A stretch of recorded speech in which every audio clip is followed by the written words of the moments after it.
یہ خطبہ نکاح کی مسنون عبارت ہے، حقیقت یہ ہے کہ ہمارا دین ایک مکمل دین ہے، اور دین کہتے ہیں زندگی گزارنے کے طریقے کو۔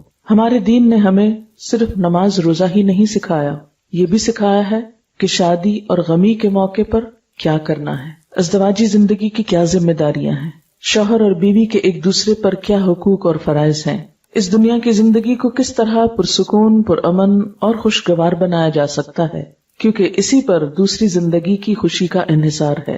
ہمارے دین کو اسی لیے ایک مکمل دین کہا جاتا ہے کہ یہ زندگی کے ابتدا سے لے کر انتہا اور انتہا کے بعد تک کے بارے میں بہت کچھ بتاتا ہے۔ دین اسی وقت مکمل ہوتا ہے جب انسان کی ساری زندگی اللہ کی مرضی کے مطابق ہو جائے۔ اللہ کی رضا اسی وقت حاصل ہوتی ہے جب انسان کی ساری زندگی میں اس کی مرضی شامل ہو جائے۔ یہ نہیں کہ کچھ حصہ اللہ کی مرضی کے مطابق، کچھ اپنی مرضی کے مطابق، کچھ لوگوں کی مرضی کے مطابق، کچھ شیطان کی مرضی کے مطابق۔ نہیں، یہ کئی رنگ نہیں، بس صرف ایک ہی رنگ، اور وہ رنگ صبغت اللہ، اللہ کا رنگ۔ لیکن بات یہ ہے کہ ہماری زندگیوں میں ایسا کیوں نہیں؟ اس کی کیا وجہ ہے؟ یعنی جس دین کو ہم مانتے ہیں اس کا کوئی رنگ، اس کی کوئی خوشی اور اس کا کوئی اثر ہماری عملی زندگی میں نظر نہیں آتا۔ اس کی کئی ایک وجوہات ہیں، لیکن سب سے پہلی اور بنیادی وجہ یہ ہے کہ ہم جانتے ہی نہیں کہ مختلف مواقع پر اسلام کی تعلیم کیا ہے۔ ہم میں سے بہت سے لوگ شادی کرتے ہیں، لیکن مردوں کو نہیں پتا کہ شادی کے بعد ان کی ذمہ داریاں کیا ہیں، کن چیزوں پر گھریلو زندگی کی خوشی کا انحصار ہے، کن چیزوں کے بارے میں آخرت میں پوچھا جائے گا۔ اسی طرح لڑکیوں کو بھی عموماً نہیں معلوم ہوتا کہ ان کے فرائض کیا ہیں۔ اللہ تعالیٰ نے جہاں اپنے کچھ حقوق بتائے وہاں بندوں کے حقوق بھی بتائے ہیں۔ اپنے حقوق کی کمی بیشی تو وہ معاف کر دے گا، لیکن بندوں کے حقوق میں، ایک دوسرے کے حق میں اگر کچھ کمی بیشی ہوئی تو جب تک بندے معاف نہ کریں اللہ تعالیٰ بھی معاف نہیں کریں گے۔ اس لحاظ سے بھی شادی کے بعد کی ذمہ داریوں کو سمجھنا نہایت ضروری ہے۔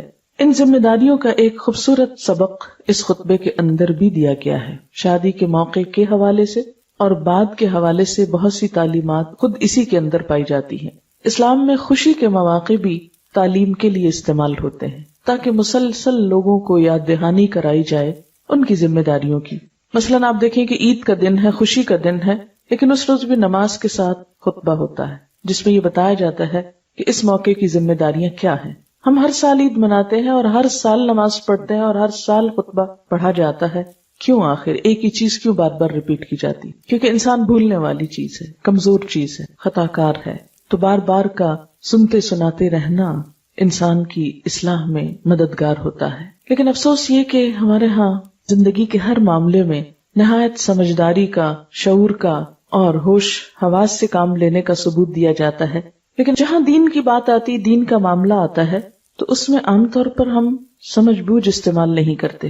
مثلاً آپ دیکھیے کہ یہ خطبہ پڑھا جاتا ہے ہر شادی کے موقع پر، لیکن کتنے لوگ ہیں جو شادی میں شریک ہوئے ہوں اور خود جن کی شادی ہو رہی ہو ان کو یہ پتا چلا ہو کہ یہ کہا کیا گیا ہے۔ عموماً عربی میں پڑھا جاتا ہے، عربی میں سنا جاتا ہے، صرف ایک برکت حاصل کی جاتی ہے اور اس کے بعد سب بکھر جاتے ہیں، نہیں معلوم کیا کہا گیا۔ اسی طرح ہماری نماز کا بھی یہی حال ہے۔ جب نماز پڑھتے ہیں اللہ اکبر کہتے ہیں، کبھی کھڑے ہو جاتے ہیں، کبھی رکوع میں چلے جاتے ہیں، کبھی سجدے میں، اور بہت کچھ پڑھ کے سلام پھیر دیتے ہیں اور ہم کو بالکل نہیں پتا ہوتا ہم نے کیا کہا ہے اور اس سب کا مقصد کیا ہے۔ ہم دنیا بھر کی کتابیں سوچ سمجھ کر پڑھتے ہیں، لیکن جب قرآن کھولتے ہیں تو ہم کو نہیں پتا یہ کتاب ہم کو کیا کہہ رہی، لیکن پڑھ ضرور لیتے ہیں کیونکہ دل میں ایک محبت تو ہے نا اس کتاب کے ساتھ، اپنے رب کے ساتھ۔ تو بات یہ ہے کہ صرف محبت سے بات نہیں چلے گی جب تک کہ اس کا حق ادا نہ کیا جائے۔ اس لیے مناسب معلوم ہوتا ہے کہ آج ہم تھوڑی دیر کے لیے اس خطبے کے الفاظ پر غور کریں اور میں اور آپ ہم سب اپنی اپنی ذمہ داریوں کو ذہن میں لائیں، جہاں کوئی کمی کوتاہی ہے اس کو پورا کریں۔ یاد رکھیے کہ دین کی باتیں ہم کو جکڑنے کے لیے یا ہم کو پریشان کرنے کے لیے یا ہم پہ بوجھ ڈالنے کے لیے نہیں آئیں، یہ دراصل ہماری ہی زندگی کو خوشگوار بنانے کے لیے ہیں۔ عموماً ہمارے ہاں دین سے ایک فرار کی کیفیت پائی جاتی ہے کہ شاید کوئی اللہ کی بات سن لی، نبی صلی اللہ علیہ وسلم کی بات سن لی تو پھر بڑی پابندی کرنی پڑے گی اور بڑی مشکل ہو جائے گی زندگی۔ لیکن یہ ایک غلط فہمی ہے۔ ہماری زندگیاں اللہ اور اس کے رسول صلی اللہ علیہ وسلم کی تعلیم کے بغیر بھی مشکل سے مشکل تر ہوتی چلی جا رہی ہیں اور اس حقیقت کو سب سمجھتے ہیں۔ لہٰذا کھلے دل کے ساتھ، پوری خوشی کے ساتھ پورے احساس کے ساتھ ہم سب ان باتوں کو سنیں تاکہ دین سے خوف نہیں، دین سے محبت پیدا ہو۔ جب کسی بھی چیز میں انسان کو اپنا فائدہ نظر آتا ہے تو قدرتی طور پر اس چیز سے دلچسپی بڑھ جاتی۔ اللہ تعالیٰ قرآن پاک میں فرماتے ہیں فیہ ذکرکم، اس میں تمہارا ہی ذکر ہے، یہ تمہاری باتیں ہیں، اس میں تمہارے لیے رہنمائی ہے۔ لہٰذا جو ہماری باتیں ہیں، جو چیز ہمارے لیے ہے، اس کو پھر ہمیں اپنا سمجھ کر لینا ہے، کسی اور کا نہیں۔ تو آئیے دیکھتے ہیں کہ الفاظ کیا بتاتے ہیں۔ سب سے پہلے اللہ تعالیٰ کی حمد و ثنا ہے، ان الحمد للہ، یقیناً تعریف اور ساری تعریف اور شکر اللہ کے لیے۔ شادی کا موقع، خوشی کا موقع، اللہ کا شکر۔ کیوں؟ اس لیے کہ بندہ مومن سمجھتا ہے کہ اس کی زندگی میں جو بھی کوئی خوشی آتی ہے وہ اللہ تعالیٰ کے دیے آتی ہے، اور دینے والے کا شکر ادا کرنا لازم ہے، اور یہ شکر گزاری نعمتوں کی حفاظت کا بھی ذریعہ ہے اور انسان کے دل کی گہرائیوں میں ایک خوشی کا احساس پیدا کرتی ہے۔ لہٰذا بندہ مومن خوشی کے موقع پر اور کسی غم کے موقع پر اپنے رب کو نہیں بھولتا۔ آپ دیکھیے کہ جب ہمیں کوئی اچھی خبر ملتی، کوئی گڈ نیوز یا خدا نخواستہ کوئی بیڈ نیوز، تو سب سے پہلے ہمارے دل میں کس کا خیال آتا ہے؟ کون یاد آتا ہے؟ جس کو ہم سب سے زیادہ چاہتے ہیں، مثلا اپنے بچوں میں سے، دوستوں میں سے، کوئی بھی جس کے لیے دل میں بہت جگہ ہوتی ہے تو دل چاہتا ہے کہ ہر چیز اس کے ساتھ شیئر کرے، سب سے پہلے اس کو بتائیں۔ اللہ تعالیٰ کی ذات ایسی ذات ہے کہ جو سب سے زیادہ چاہی جانی چاہیے، ہماری ساری محبتیں، اور سب سے بڑھ کر محبت اس سے ہونی چاہیے، سب سے بڑھ کر خوف اس کا ہونا چاہیے، سب سے بڑھ کر اس کی ناراضگی کی فکر ہونا چاہیے۔ لہٰذا اس خوشی کے موقع پر بھی سب سے پہلی یاد اس کی آنی چاہیے، اور دل میں یہ احساس غالب رہنا چاہیے کہ یہ خوشی مجھے میرے رب نے دی ہے۔ اب دیکھیے کہ ماں باپ کتنی کوشش کرتے ہیں کہیں اچھا رشتہ ہو جائے، شادی کا موقع آئے، تصور ہی میں سب خوش ہونے لگتے ہیں کہ شادی کا موقع آئے گا، سب اکٹھے ہوں گے، ایسے اور ایسے خوشی منائیں گے۔ لیکن یہ موقع جبھی آتا ہے جب اللہ چاہتا ہے، اور خوشی مکمل بھی جبھی ہوتی ہے جب وہ چاہتا ہے، ورنہ تو بعض اوقات ایسا ہوتا ہے کہ عین خوشی کے موقع پر غم آ جاتے ہیں۔ تو جب وہ رب خوشی دے تو اسی کا شکر ادا کرنا ضروری ہے۔ ان الحمد للہ، سب شکر اس کے لیے، اللہ کے لیے۔ نستعینہ، ہم اسی سے مدد چاہتے ہیں۔ جی ہاں، زندگی کے اہم موڑ پر، اہم فیصلوں میں اپنے رب کی مدد ضروری ہے۔ رب کی مدد کیوں مانگی جاتی ہے؟ کیونکہ انسان فطری طور پر اندر سے کمزور ہے۔ ہم کتنے بھی بہادر بنے، ہم کتنے بھی طاقتور بنے، لیکن ہم ہیں اندر سے کمزور۔ چھوٹی سی چیز بھی اندر ہلچل مچا دینے کے لیے، توڑ پھوڑ کر دینے کے لیے کافی ہو جاتی ہے۔ آپ خوش بیٹھے ہیں، کسی کی ایک چھوٹی سی چیز آپ کو اندر تک ڈسٹرب کر دیتی ہے۔ پھر زندگی کے اہم مرحلوں میں تو انسان کیا چاہتا ہے کہ کوئی ایسا ہو جس پر میں اپنے سارے بوجھ ڈال دوں، جس کے حوالے میں ساری مشکلات کر دوں، اور وہ میری مدد کرے، اور ہو بھی وہ ایسا جو مدد کر سکتا ہو۔ اس لیے مسلمانوں کو یہ سکھایا گیا کہ زندگی کے ہر اہم حصے میں، ہر مشکل میں، ہر فکر والی بات میں سب کچھ اس کے حوالے کر دو، اس سے مدد مانگو، اس سے دعا کرو۔ نستعینہ، ہم اس سے مدد چاہتے ہیں اس اہم موڑ پر کہ خیر و عافیت سے سب کچھ درست ہو جائے، اور آئندہ زندگی میں لڑکی اور لڑکے کا نبھا بھی بہت اچھا ہو جائے۔ ونستغفرہ، اور ہم اسی سے بخشش چاہتے ہیں۔ عام طور پر یہ سوچا جاتا ہے کہ بخشش بس اس وقت مانگی جاتی ہے جب انسان بہت گناہ کر لے، لیکن بندہ مومن ہر حال میں اللہ سے بخشش کی دعا کرتا رہتا ہے کہ معلوم نہیں کوئی انجانے میں ایسی بات نہ ہو گئی ہو، بھول چوک کر نہ ہو گئی ہو، غلطی سے نہ ہو گئی ہو، بے سوچے سمجھے نہ ہو گئی ہو کہ جس سے میرا رب مجھ سے ناراض ہو جائے۔ نستغفرہ، ہم اس سے بخشش چاہتے ہیں۔ اور نبی صلی اللہ علیہ وسلم جیسی ہستی جو کبھی گناہ نہیں کرتے تھے، وہ اپنے بارے میں فرماتے ہیں کہ میں دن میں 70 سے 100 بار استغفار کرتا ہوں کہ جب رب نعمت دے تو میں اسی کا شکر گزار ہو جاؤں۔ جب دین کی تکمیل ہوئی تو اس وقت بھی سورۃ النصر میں کیا فرمایا گیا؟ اذا جاء نصر اللہ والفتح ورأیت الناس يدخلون فی دین اللہ افواجا فسبح بحمد ربک واستغفر، کہ جب اللہ کی مدد آ جائے، لوگ فوج در فوج دین میں داخل ہوں، نبوت کے مشن کی تکمیل ہو جائے، تو آپ اللہ کی حمد و ثنا کیجئے، تسبیح کیجئے اور اس سے استغفار کیجئے۔ انہ کان توابا، بے شک وہ بہت توبہ قبول کرنے والا ہے۔ نبی صلی اللہ علیہ وسلم جس کام کے لیے بھیجے گئے، جب وہ مکمل ہوا تو کیا کہا گیا؟ اب خوشی کیسے منائیے؟ فسبح بحمد ربک واستغفر، اپنے رب کی تسبیح کیجئے اور استغفار کیجئے۔ تو خوشی کے موقع پر بھی اللہ تعالیٰ سے یہ معافی مانگتے رہنا کہ ہماری کسی بات سے آپ ناراض نہ ہو، یہ بہت ضروری ہے.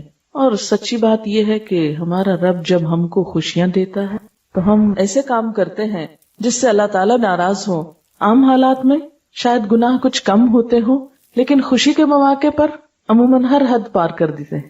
اور کیا کہتے ہیں، پھر کیا ہوا، خوشی کا تو موقع ہے، شادی کوئی روز روز تھوڑی ہوتی ہے، اب آج بھی یہ کام نہیں کریں گے تو کب کریں گے. مثلاً آپ دیکھیں کہ عام دنوں میں نماز اپنے وقت پہ پوری ہو رہی، جو ہی شادی کا ہنگامہ شروع ہوتا ہے، شاپنگ ہو رہی ہے، بازار جا رہے ہیں، نمازیں لیٹ ہو رہی، قضا ہو رہی. اور عذر کیا ہے، بہت مصروفیت ہے، کیا کریں. تو شادی کے لیے سب جمع ہیں تو سب کی نمازیں اوپر تلے ہو رہی، بعض اوقات راتوں کو بہت تاخیر ہو جاتی، صبح کی آنکھ نہیں کھلی.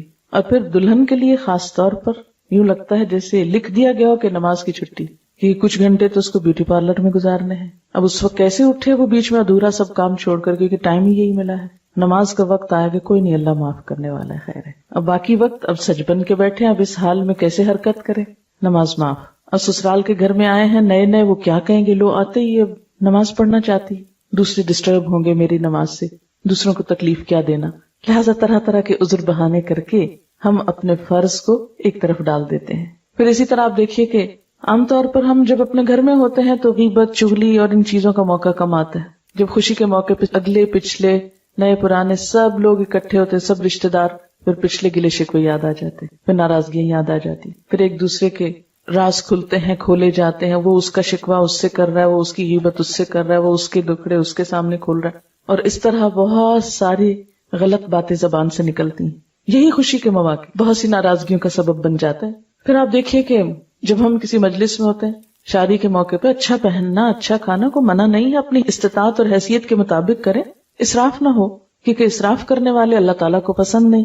قرآن پاک میں آتا ہے ان المبذرین کانوا اخوان الشیاطین، فضول خرچی کرنے والے لوگ شیطان کے بھائی ہوتے ہیں. اپنی حدود سے باہر نکلنا، قرض لے لے کر بڑے بڑے کام ایسے کرنا کہ جس سے ایک دھاک بیٹھ جائے، ایک نام بن جائے، یہ ایک پسندیدہ چیز نہیں ہے.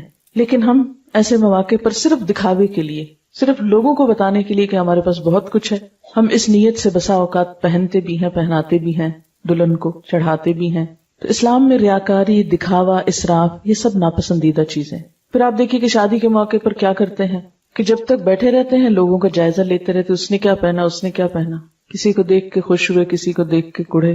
پھر جب گھر واپس پلٹتے ہیں تو کیا گفتگو ہوتی، کبھی غور کیا ہم نے؟ ضرور بات کرتے ہیں، وہ دیکھا فلاں کی شکل کیسے لگ رہی تھی، اس کو تو یہ کپڑے سوٹ ہی نہیں کر رہے تھے، اور اس کو اس عمر میں کیا چاو آیا کہ وہ اتنا کچھ پہن کے آ گئی. کسی کے ناک پہ تبصرہ، کسی کے میک اپ پہ تبصرہ، کسی کے کپڑے پہ تبصرہ. مومن تو کسی کا مذاق نہیں اڑاتا، اس کی گفتگو تو ایسی نہیں ہوتی کہ وہ لوگوں کی شکل و صورت پہ بات کرے، ان کے لباس پہ بات کرے، کسی کی غربت کا مذاق اڑائے، کسی کی امارت کا مذاق اڑائے. تو یہ سب کام عموماً ایسے ہی موقعوں پر جنم لیتے ہیں. اس لیے ایک طرف تو ان سے احتیاط لازم، اور دوسری طرف نستغفرہ، کہ ہماری کسی بات سے اللہ تعالیٰ ناراض نہ ہو، ہم اس سے معافی چاہتے ہیں. ونعوذ باللہ من شرور انفسنا، اور ہم اللہ کی پناہ میں اپنے آپ کو دیتے ہیں اپنے نفس کے شر سے بچنے کے لیے، کیونکہ انسان کا نفس اسے برائی پہ اکساتا ہے. چھوٹی سی بات کسی کی مائنڈ کی تو اس وقت تک چین نہیں آتا جب تک اس سے دگنا نہ اس کو سنا دے. کسی کی طرف سے تھوڑی سی تکلیف پہنچے تو جواب دینا لازم ہے. یہ کیسے ہو سکتا ہم چپ بیٹھے رہیں، اور چاہے اس میں بات بڑھ جائے اور کام خراب ہوتا ہے تو ہم اپنا غصہ تو ٹھنڈا کر لیں.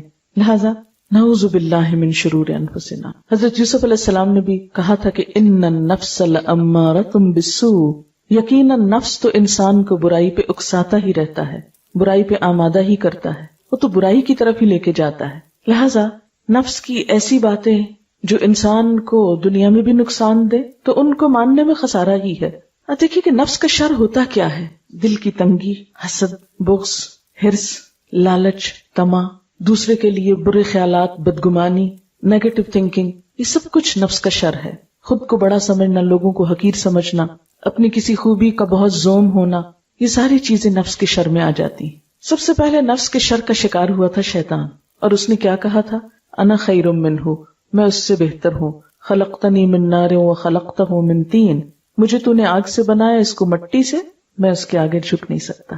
اب دیکھیے کہ انا کا شکار لوگ دراصل شیطان کے پیروکار ہوتے ہیں، اور عام روزمرہ زندگی میں جتنی بھی خرابیاں ہوتی، اگر ہم ان کا انالائز کریں تو ہم دیکھیں گے کہ انسانی تعلقات کو بگاڑنے کے پیچھے بھی نفس ہوتا ہے. لو ہم ایسے ہی گئے گزرے، ہم دوسرے سے کمتر ہیں، ہم کیوں جھکیں، ہم کیوں اس کی بات مانیں، ہم اس کے کہے میں کیوں آئیں، ہم کیوں معافی مانگیں چاہے قصور ہمارا اپنا ہو. تو ہم بسا اوقات اس نفس کی وجہ سے بڑے بڑے نقصان اٹھاتے ہیں، لیکن صرف اس ایک کو بچانے کے لیے بندوں کو بھی ناراض کرتے ہیں، رب کو بھی ناراض کرتے ہیں۔ اسی طرح اللہ کی اطاعت میں جو چیز حائل ہوتی ہے وہ بھی انسان کا نفس ہے، اور بندوں کا حق ادا کیوں نہیں ہوتا اس میں بھی انسان کا نفس آڑے آتا ہے۔ آپ دیکھیں کہ شادی کے بعد انسان کی عبادت کی قبولیت کا انحصار شوہر اور بیوی کے باہم ایک دوسرے کو راضی اور خوش رکھنے پر ہے۔ نبی صلی اللہ علیہ وسلم نے فرمایا، جو عورت 5 وقت کی نماز پڑھے، رمضان کے روزے رکھے اور اپنی شرم و عزت کی حفاظت کرے اور اپنے شوہر کی اطاعت کرے، وہ جنت کے جس دروازے سے چاہے داخل ہو جائے۔ شوہر کی خوشی اور شوہر کی اطاعت جنت میں جانے کا سبب ہے۔ جہاں نماز ضروری ہے وہاں شوہر کی بات ماننا بھی ضروری ہے، لیکن عموماً ہم یہ سمجھتے ہیں کہ اگر ہم نماز پڑھ رہے ہیں تو شوہر کا حق ادا نہیں بھی ہو تو خیر ہے، کوئی بات نہیں، یہ دونوں ہی برابر ہیں۔ لیکن عموماً ہمیں شوہر کا حق ادا کرنے میں یا شوہر کو بیوی کا حق ادا کرنے میں کیا چیز مانے ہوتی ہے، کیا چیز رکاوٹ بن جاتی ہے؟ انسان کی انا۔ اس لیے اس چیز کے شر سے پناہ مانگی گئی جو انسان کے اچھے تعلقات کے راستے میں بہت بڑی رکاوٹ ہے۔ شادی کے بعد آپ دیکھیں شوہر اور بیوی کے جھگڑے کو بڑھانے میں جو چیز اہم کردار ادا کرتی ہے وہ انسان کا نفس ہے۔ مجھے کیوں کہا، مجھے کیوں بول دیا، میری انسلٹ کر دی، مجھ سے معافی نہیں مانگی۔ اور بعض اوقات انسان قصور ہوتے ہوئے کیوں نہیں دوسرے سے معافی مانگتا کہ اس میں میری بے عزتی، ٹوٹ تو جاؤں گی لیکن جھکوں گی نہیں۔ یہ سب کچھ نفس کے شر سے ہوتا ہے۔ انسان وہی محبت حاصل کر سکتا ہے جو جھکنا جانتا ہو، جو دینا جانتا ہو۔ وہی قدر پا سکتا ہے جو دوسروں کی قدر کرنا جانتا ہو۔ کہتے ہیں نا، سراہی سر نگو ہو کر بھرا کرتی ہے پیمانہ۔ اور دوسروں کو دینے کے لیے، دوسروں کو خوش کرنے کے لیے، دوسروں کے دل میں جگہ بنانے کے لیے، محبتیں، خوشیاں اور مسکراہٹیں بکھیرنے کے لیے جھکنا نہایت ضروری ہے۔ عاجزی بڑی پسندیدہ ہے۔ عاجزی اللہ کے سامنے بھی پسندیدہ ہے اور اللہ کے بندوں کو بھی پسندیدہ ہے۔ اس لیے خاص طور پر اس موقع پر کیا کہا گیا؟ نعوذ باللہ من شرور انفسنا ومن سیئات اعمالنا، اور اپنے برے اعمال کے شر سے بھی ہم اپنے آپ کو بچانے کے لیے اللہ کی پناہ میں دیتے ہیں۔ گناہوں کے برے اثرات بھی ہوتے ہیں انسان کی زندگی میں۔ سب سے پہلی بات تو یہ کہ انسان جب اپنے ضمیر کے خلاف جا کے کوئی بات کرتا ہے، ضمیر اسے چین نہیں لینے دیتا، اندر ایک گلٹ پیدا ہوتی، ایک پریشانی ہوتی، اور مسلسل جب انسان خلاف ورزی کرتا ہے ان حدود کی تو یہ پریشانی بڑھتی چلی جاتی۔ اس لیے ومن سیئات اعمالنا، اللہ تعالیٰ اگر ہم سے کچھ گناہ ہو جائیں تو ان کے برے نتائج سے تو ہم کو بچا لینا۔ من یہدہ اللہ فلا مضل لہ، جس کو اللہ تعالیٰ ہدایت دے اس کو کوئی بھٹکا نہیں سکتا۔ اور وہ ہدایت کس کو دیتا ہے؟ جو ہدایت چاہتا ہے، جس کے اندر طلب ہوتی ہے، تڑپ ہوتی ہے۔ دنیا کے باقی استعمال کی چیزیں تو اللہ تعالیٰ بغیر مانگے بھی دے دیتا ہے۔ مثلاً ہم نے اپنی آنکھیں مانگی نہیں تھی، اپنا دل مانگا نہیں تھا، اپنا رزق مانگا نہیں تھا، بہت سی چیزیں اللہ تعالیٰ نے خود بخود ہم کو دی، لیکن ہدایت صرف اس کو ملتی ہے جو مانگتا ہے، جو طلب کرتا ہے۔ ورنہ تو مسلمان گھرانے میں پیدا ہو کر بھی بہت سے لوگ ہدایت سے بہت دور ہوتے ہیں۔ وَمَن يُضْلِلْ فَلَا هَادِيَ لَهُ، اور جس کو وہ بھٹکا دے، اور وہ جبرن زبردستی ظلمن کسی کو نہیں بھٹکاتا۔ جو اس کے راستے پر آنا نہ چاہے پھر وہ کیا کرتا ہے؟ اس کو آزادی دیتا ہے دنیا کی حد تک۔ اچھا میری طرف نہیں آنا چاہتے، کہیں اور جانا چاہتے جاؤ، کیونکہ آزادی جو دی اس نے۔ اور جس کو وہ چھوڑ دے اسے پھر کوئی اور پکڑ کے لا نہیں سکتا، کیونکہ وہ صرف ظاہر نہیں دیکھتا نا، وہ ہمارا اندر بھی دیکھتا ہے۔ اس کو پتا چل جاتا ہے کہ کس کے دل میں میری کتنی چاہت اور محبت ہے، کون مجھ کو خوش کرنا چاہتا ہے، کون میری رضا چاہتا ہے اور کون مجھ سے منہ موڑتا ہے۔ ہم زبان سے چاہے کتنا بھی کہیں، لوگوں کو پتا نہ چلے مگر اس کو تو پتا چل جاتا ہے۔ وہ پھر اندر کی بات پر فیصلہ کرتا ہے۔ آپ دیکھیے کہ اگر ہم کو پتا چل جائے کسی انسان کے بارے میں کہ یہ ہمیں نہیں چاہتا، یہ ہم کو پسند نہیں کرتا، یہ ہم سے ملنا نہیں چاہتا، بتائیے آپ اس سے ملنا چاہیں؟ اگر آپ کو کسی کے دل کا پتا چل جائے کہ یہ مجھ سے ملنا نہیں چاہتا، یہ مجھ کو پسند نہیں کرتا، یہ میرے پاس آنا نہیں چاہتا، تو آپ بھی اسی طرح پسند نہیں کریں گے۔ تو اس مثال سے یہ بات سمجھ میں آتی ہے کہ جب اللہ تعالیٰ کو پتا چل جاتا ہے کہ ایک بندہ میری طرف نہیں آنا چاہتا، وہ مجھ کو پسند نہیں کرتا، تو دنیا کی حد تک اس کا قانون کیا کہ وہ زبردستی نہیں کرتا، جبرن پکڑ کے نہیں لاتا کہ نہیں ضرور میرے بندے بن کے رہو، اس لیے کہ اس نے بے شمار مخلوق کو ایک قاعدے قانون کا پہلے سے ہی پابند بنا رکھا۔ بس سورج چاند وغیرہ ہیں، ان سے ان کی مرضی نہیں پوچھی جاتی کہ تم طلوع ہونا چاہتے ہو کہ نہیں۔ تو مگر انسان کے ساتھ یہ نہیں، انسان کو عقل، شعور، سمجھ اور ضمیر نام کی چیز دے کے دنیا میں آزاد چھوڑا، اب چاہو تو مان جاؤ، چاہو تو میری طرف آؤ، نہیں چاہتے تو نہ صحیح. من شاء فلیؤمن ومن شاء فلیکفر، جس کا دل چاہے ایمان لائے، جس کا دل چاہے انکار کرے. کوئی جبر نہیں، زبردستی نہیں. ایسے میں جو اپنی خوشی سے کچھ بھی طلب رکھتا ہو اس کی طرف جانے کی، اس کے لیے وہ راہیں کھول دیتا ہے. پھر اس کے لیے وعدہ ہے 1 قدم بس چلو، 10 قدم میں تمہاری طرف آؤں گا. اس لیے عام طور پر اس بات کو سمجھنے میں کنفیوژن ہوتا ہے کہ جب اللہ ہی نہیں چاہتا ہم کو ہدایت دینا تو ہم کیا کریں. نہیں، اس سے پہلے خود سے پوچھیں کیا ہم خود چاہتے ہیں؟ ہم نے اس کے لیے کتنی کوشش کی؟ کیونکہ جس چیز کو انسان چاہتا ہے اس کے لیے کوشش بھی کرتا ہے. ازدواجی زندگی میں بھی انسان کو اللہ تعالیٰ کی رہنمائی اور مدد اور مشکل وقت میں صبر کی توفیق اسی کو ہوتی ہے جو یہ سب چیزیں چاہتا ہے، جس کی اپنی نیت ہوتی ہے. پھر اس کے بعد کلمہ شہادت ہے، اشہد ان لا الہ الا اللہ و اشہد ان محمدن عبدہ و رسولہ. میں گواہی دیتا ہوں اس بات کی کہ اللہ کے سوا کوئی الہ نہیں اور محمد صلی اللہ علیہ وسلم اللہ کے بندے اور اس کے رسول. اس کا کیا مطلب ہے؟ اور شادی کے موقع پہ کلمہ کیوں پڑھا جا رہا ہے؟ ایمان کی تجدید کے لیے، اس بات کے احساس اور اظہار کے لیے کہ ہم اللہ ہی کو اپنا رب مانتے ہیں، اسی کو معبود سمجھتے ہیں، اسی کی عبادت کریں گے، اسی کی اطاعت کریں گے، اسی سے ڈریں گے، اسی کے لیے یہ تعلق جوڑ رہے ہیں، اسی کا نام لے کر یہ عہد کر رہے ہیں، اور اس کے آگے جواب دہی کے ڈر سے ایک دوسرے کا خیال رکھیں گے. اور محمد صلی اللہ علیہ وسلم کو رسول ماننے کا مطلب کیا ہے؟ کہ اس زندگی میں جو تعلیمات ان کی طرف سے میرے لیے آئی ہیں ان کو بھی ہم مانیں گے. ہمارے لیے بہترین نمونہ وہی ہیں، ہمارے لیے ان کی سنت، ان کا طریقہ سب طریقوں سے زیادہ اچھا ہے. پھر خطبہ نکاح میں 3 آیات ہیں جن میں 4 دفعہ تقویٰ کا حکم ہے. پہلی آیت ہے، اے لوگو جو ایمان لائے ہو، اللہ کا تقویٰ اختیار کرو، اللہ کا ڈر اختیار کرو، اور تمہیں موت نہ آئے مگر اس حال میں کہ تم مسلمان ہو. شادی کا موقع ہے، خوشی کا موقع ہے، بار بار کہا جا رہا ہے اللہ سے ڈرو. کیوں؟ اس لیے کہ 2 انسانوں کے تعلقات کبھی بھی خوشگوار ہو نہیں سکتے جب تک ان کے درمیان اللہ کا خوف موجود نہ ہو. کیونکہ تقویٰ دل میں ہوتا ہے نا، کہ دل میں خدا کا خوف. تو تقویٰ ہمیں کیا سکھاتا ہے؟ کہ اپنے دل کی بھی حفاظت کرو. نبی صلی اللہ علیہ وسلم نے فرمایا کہ خبردار، انسان کے جسم میں ایک ٹکڑا ہے، اگر وہ درست ہو جائے تو سارا جسم درست ہو جاتا ہے، اگر وہ بگڑ جائے تو سارا جسم بگڑ جاتا ہے. خبردار، وہ ٹکڑا انسان کا دل ہے. تو دل کی بھی حفاظت جب تک نہ ہو اس وقت تک تقویٰ نہیں ہوتا. اور تقویٰ کہ دل کی حفاظت کے ساتھ انسان دوسرے سے معاملہ کرے کہ دل میں بھی کسی کے لیے برا نہ رکھے. کیونکہ اگر نیت اچھی نہ ہو تو بظاہر انسان کتنی بھی خوشامد کرتا رہے، وہ دوسرے کے دل پہ جا کے نہیں لگتی. فریب کاری، ریاکاری، دکھاوا اور اوپر سے خلوص کو ظاہر کرنا، یہ زیادہ دن تک انسان نہیں کر سکتا. اس لیے کیا فرمایا؟ خدا سے ڈرو، کسی پہ ظلم نہ کرو، زیادتی نہ کرو. اب دیکھیے کہ عام طور پر ہمارے معاشرے میں جو جھگڑے اور فساد ہوتے ہیں، یا خاص طور پر شادی کے بعد لڑکیوں کو جو مسائل ہوتے ہیں، اس میں بنیادی وجہ کیا ہوتی ہے؟ کہ دونوں فریقوں کے اندر خدا کا خوف نہیں ہوتا. انسانی تعلقات کی خوشگواری اسی وقت ہو سکتی ہے جب انسان کے دل میں اللہ کا احساس ہو، اللہ کا ڈر ہو. تقویٰ میں صرف ڈر ہی نہیں، اس کی محبت بھی آتی ہے، اس کا احساس بھی آتا ہے. کسی نے کہا تھا کہ میں اللہ سے ڈرتا ہوں اور اس کے بعد اس شخص سے ڈرتا ہوں جو اللہ سے نہیں ڈرتا. کیونکہ جو شخص خدا سے نہ ڈرتا ہو، آپ اس کے شر سے بچ ہی نہیں سکتے. وہ جب چاہے جھوٹ بول دے، جب چاہے آپ پہ الزام لگا دے، جب چاہے آپ کو تانا دے، جب چاہے آپ کا ناطقہ بند کرے، آپ کو اذیت دے، ستائے، جو چاہے آپ کے ساتھ کرے. آپ دیکھیے کہ شادی کے بعد عموماً کمپلیکیشنز کیوں ہوتی؟ کبھی غور کیا آپ نے؟ شوہر اور بیوی کے تعلقات میں خرابی کیوں آتی؟ ساس بہو کے تعلقات کیوں خراب ہوتے؟ کیونکہ بہت سی باتوں کو ٹویسٹ کر کے کچھ سے کچھ کر دیا جاتا ہے. بات کچھ ہوتی ہے، بنا کچھ لیا جاتا ہے. ایسا کیوں ہوتا ہے؟ اس لیے کہ خدا کا خوف نہیں ہوتا. شادی کی خوشی کی بنیاد کیا ہوتی ہے؟ شوہر اور بیوی کا باہم ایک دوسرے پر اعتماد.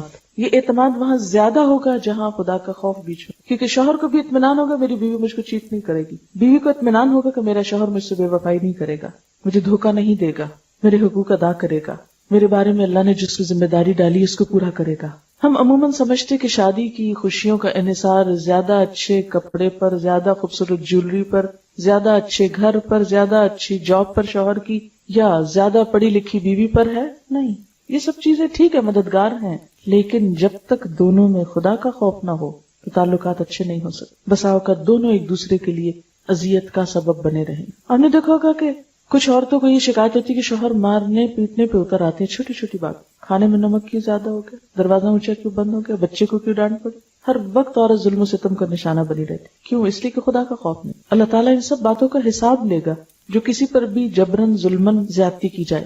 پھر اسی طرح آپ نے دیکھا ہوگا کہ بظاہر کوئی ایسی چیز نظر نہیں آتی لیکن ایموشنلی ٹارچر کیا جاتا ہے. چھوٹی چھوٹی بات پہ تانے، تم جہیز کیا لے کر آئی، تمہارے ماں باپ نے میری عزت نہیں کی، تمہارے بھائی نے یہ کر دیا، تمہاری بہن نے یہ کر دیا. اور اسی طرح بیوی کی طرف سے شکوے اور شکایات شوہر کے لیے، تمہاری ماں ایسی ہے، تمہاری بہنیں ایسی ہیں، میں نے اس گھر میں آ کے کوئی سکھ نہیں پایا. اور اس میں کچھ چھوٹی موٹی بات ہو بھی تو کچھ بڑھا لی جائے. کیوں بڑھا لی جاتی ہے؟ اس لیے کہ خدا کا خوف جو نہیں، تقویٰ جو نہیں.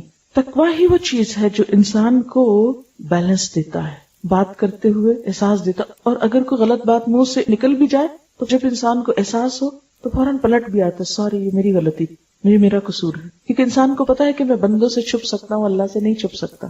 اور پھر حق کا تقاتی، کیسا تقویٰ؟ جیسا تقویٰ کا حق ہے. وَلَا تَمُوتُنَّ إِلَّا وَأَنْتُمْ مُسْلِمُونَ، اور تم نہ مرنا مگر اس حال میں کہ تم فرما بردار ہو، اللہ کی اطاعت پر تمہاری موت آئے. ہوتا یہ کہ شادی سے پہلے تو انسان اپنی اپنی زندگی گزارتا ہے، شادی کے بعد شوہر بیوی، بیوی شوہر کے انفلوئنس میں آ جاتی اور بہت سی چیزیں ایک دوسرے کی خوشی کے لیے غلط کرنے لگتے ہیں جو اللہ تعالیٰ کو ناراض کرتی. فرمایا نہیں، تمہیں اللہ ہی کا تابع دار اور فرما بردار ہونا ہے. پھر دوسری آیت، اے لوگو اپنے رب سے ڈرو جس نے تم کو ایک جان سے پیدا کیا، یعنی مرد ہو یا عورت سب کی اصل ایک ہے.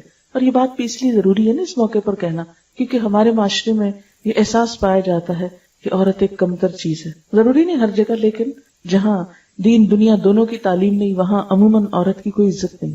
اس کو ایک نوکرانی بنا کے بعض اوقات گھر میں لایا جاتا ہے، بعض اوقات اس کی کوئی عزت نہیں، کوئی اس کی حیثیت نہیں، کوئی اس کا مقام نہیں، کوئی اس کا مرتبہ نہیں، کوئی اس کا حق نہیں، جیسے چاہو اسے استعمال کرو.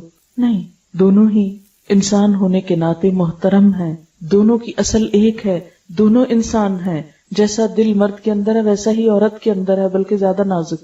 نبی صلی اللہ علیہ وسلم نے عورتوں کے بارے میں معاملہ کرتے ہوئے فرمایا تھا، رفقاً بالقواریر، نرمی سے، آئینے ہیں، کرسٹلز ہیں، ہینڈل وتھ کیئر، محبت کا معاملہ کرنا.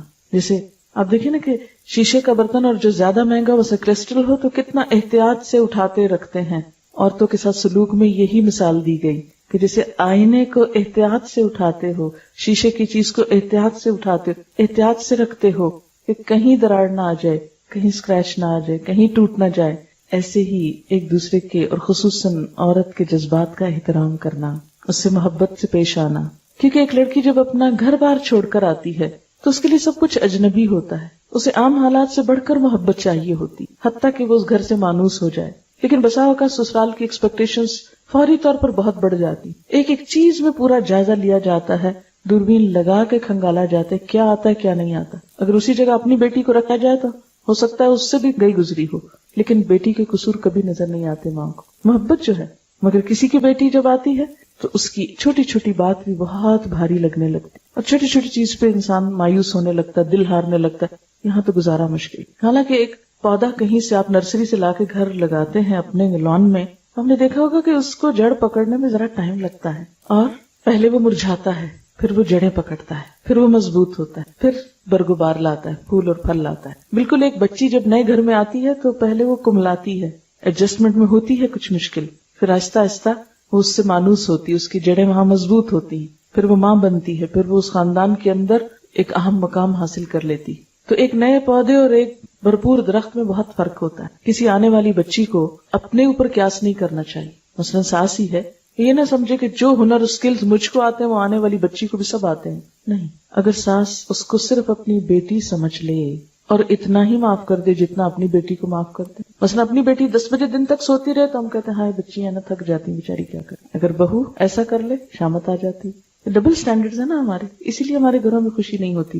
خود بیمار ہو تو کچھ اور چاہیں گے، بہو بیمار ہو کچھ اور سٹینڈرڈز. یہ چھوٹی چھوٹی چیزیں ہمارے تعلقات کو خراب کر کے رکھ دیتی. تو شوہر کو کیا سمجھایا گیا؟ دونوں ایک اصل سے ہو. عورت کی بھی عزت ہے، اسے بھی احترام دینا ہوگا. اسی طرح شوہر کی بھی عزت ہے. یہ نہیں کہ مثلاً اگر لڑکی کسی زیادہ بہتر گھرانے سے آئی ہے، بہتر سے مراد یہ کہ کسی بھی اعتبار سے، علم، مال یا کسی بھی شان و شوکت کے اعتبار سے جو دنیاوی معیار عام طور پر پائے جاتے ہیں، تو یہ نہیں کہ وہ آ کر یہ سمجھے کہ میں بڑی ہوں لہذا ہر چیز میرے مرضی کے مطابق ڈھل جانی چاہیے. کیونکہ بسا اوقات کیا ہوتا ہے کہ باہر سے آنے والی لڑکی یہ سمجھتی ہے کہ سب سے زیادہ حق میرا ہے اس گھر پر، اس لیے کہ میرا شوہر کما کے لا رہا ہے، وہ ساری آمدنی مجھ کو ملنی چاہیے. ہر جگہ میری مرضی ہونی چاہیے، اور ساس اور سسر اور باقی رشتے دار سب ریٹائر ہوں، وہ اپنا کام کریں، اب حکومت میری ہے. تو یہ رویہ بھی درست نہیں ہے. کسی بھی گھر میں اپنا مقام پیدا کرنے کے لیے ابتدا حقوق مانگنے سے نہیں، خدمت کرنے سے ہونی چاہیے. جب دینے والے ہوں گے تو ملے گا بھی. تو یہاں پر کیا فرمایا؟ دونوں کی اصل ایک ہے. خلقکم من نفس واحدۃ، ایک جان سے بنایا تم کو. وخلق منہا زوجہا، اسی سے اس کا جوڑا بنایا. یعنی عورت ہو یا مرد، دونوں ایک اصل سے ہو. اس لحاظ سے دونوں میں فرق نہیں. ہاں، دونوں کے حقوق اور ذمہ داریاں الگ ہیں. وَبَثَّ مِنْهُمَا رِجَالًا كَثِيرًا وَنِسَاءً، اور ان دونوں سے بہت سے مرد اور عورتیں پھیلا دی. دنیا میں جتنے انسان نظر آتے ہیں، یہ صرف تنہا کسی مرد کا کمال نہیں، تنہا کسی عورت کا نہیں، یہ دونوں کے ملاپ کا نتیجہ ہے. لہٰذا ایک خاندان کو بنانے کے لیے دونوں پلرز برابر ہونے چاہیے. کہتے ہیں نا کہ گاڑی کے دو پہیے، اور دونوں اپنی اپنی جگہ ہوں گے اور ویل بیلنسنگ ہوگی تو پھر ہی گاڑی چلے گی. اگر ایک پہیا بڑا لگا دیں، ایک چھوٹا لگا دیں، ایک زیادہ اچھا لگا دیں، ایک پنکچر لگا دیں، تو گاڑی نہیں چلتی. تو دونوں ہی کو، ایک تو یہ کہ اپنی اپنی جگہ لگنا چاہیے، ایک ہی جگہ نہیں، دونوں کو لگ جانا چاہیے. اور دونوں کے درمیان ایک بہترین طریقے سے کوآرڈینیشن، کوآپریشن، ایک دوسرے کی عزت، احترام، بیلنس، یہ چیز زندگی کو خوشگوار بناتی ہے. پھر فرمایا واتقوا اللہ، اللہ سے ڈرو. یعنی یوں لگتا ہے کہ جیسے اللہ سے ڈرنے سے بات شروع کی جائے، پھر تھوڑا گزرے اور کہیں خرابی ہو تو پھر اللہ سے ڈرو، پھر چلے ہو، پھر کچھ کمی بیشی، پھر اللہ سے ڈرو. اور جب انسان اللہ سے ڈرتا ہے تو اپنی غلطیاں نظر آنے لگتی ہیں. جب اس کا خوف نکلتا ہے تو ہمیشہ دوسروں کی غلطیاں نظر آتی ہیں. واتقوا اللہ الذی تساءلون بہ والارحام، اس رب سے ڈرو جس کا نام لے کر ایک دوسرے سے اپنے حق مانگتے ہو. اور رشتہ داروں کے بارے میں خاص طور پر خدا سے ڈرو، کیونکہ رشتہ داری کا معاملہ، ہاں وہ ماں باپ کی طرف سے ہو یا سسرال کی طرف سے، رشتوں کو کاٹنے والا اللہ کا ناپسندیدہ انسان ہے. نبی صلی اللہ علیہ وسلم نے فرمایا لا يدخل الجنت قاطع الرحم، رشتوں کو کاٹنے والا جنت میں نہیں جائے گا. تو دنیا بھی جہنم ہو جاتی ہے تو اگلی جنت میں اس کو کیا کرنا ہے جا کے؟ اس نے تو یہی اپنے لیے پسند کیا. اللہ تعالیٰ کی رحمت ان لوگوں پر نہیں اترتی جو رشتوں کو کاٹتے، جو رشتوں کا احترام نہ کرے.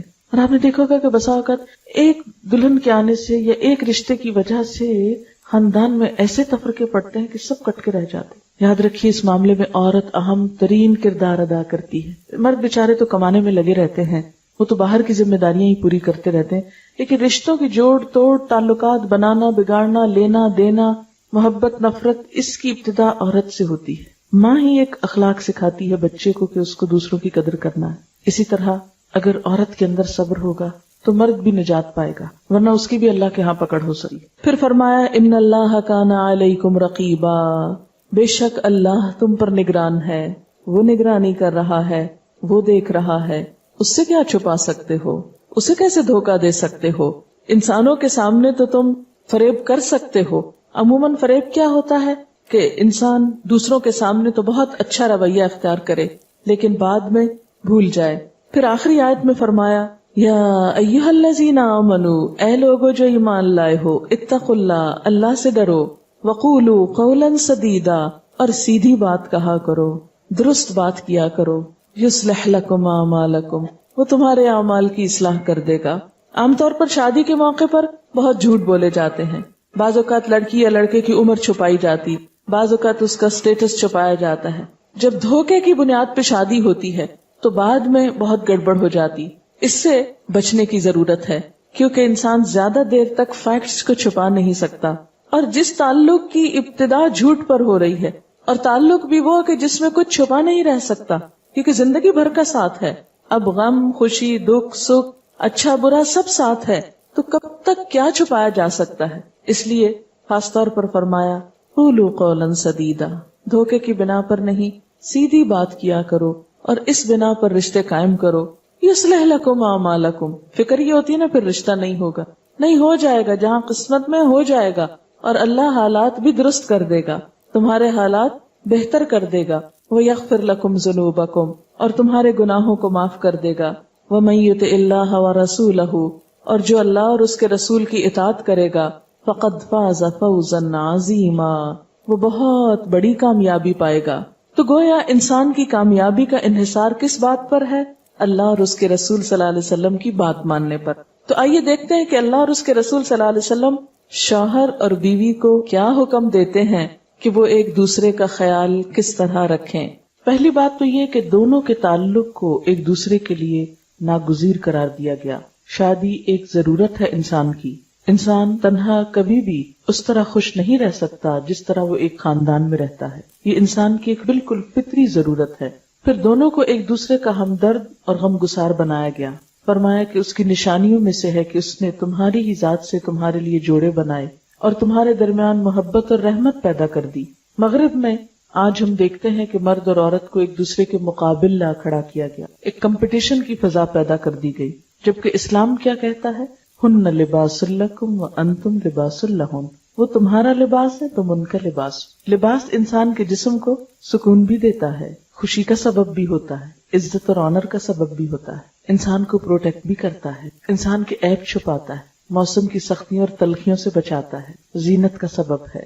بالکل اسی طرح شوہر اور بیوی ایک دوسرے کی کمی, کوتاہی, عیب, کمزوری کو چھپانے والے, ایک دوسرے کے لیے کمفرٹ اور سکون اور خوشی کا سبب, عزت و آنر کا سبب.